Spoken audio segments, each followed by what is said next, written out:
एक महत्त्वाची बातमी, इतर राजकीय पक्ष केवळ मतांसाठी काम करतात असं उदयनराजेंनी म्हटलंय।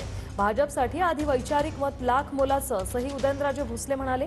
तर अनेक पंतप्रधान पाहिले, मोदींनी शिवरायांचे विचार जोपासलेत असं उदयनराजे यांनी म्हटलेलं आहे। भारतीय जनता पक्षाच्या विचारामध्ये फरक काय आहे तर त्यांचे इतरांचे जे विचार आहेत ते फक्त मत तुमचं कसं मिळेल, तुमचं मत मिळालं की त्यांचं काम झालं।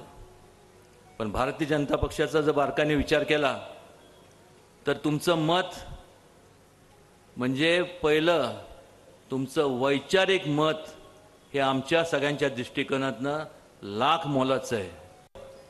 ह्या अगोदर बरेच पंतप्रधान होऊन गेले, बरेच नेते मंडळी होऊन गेले, घोषणा तर केल्या असं करू तसं करू हे करू, पण जर बारकाईने आपण बघितलं तर आदरणीय नरेंद्रजी मोदींनी छत्रपती शिवाजी महाराजांचे जे विचार आहेत,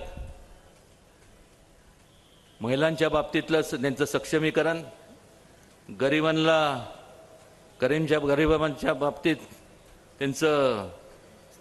त्यांची जीवनमान कसं उंचवलं गेलं पाहिजे, युवकांना स्वतःच्या पायावरती कसं उभं राहतील, स्टार्टअपच्या योजना, अशा अनेक योजना राबवल्या गेल्या।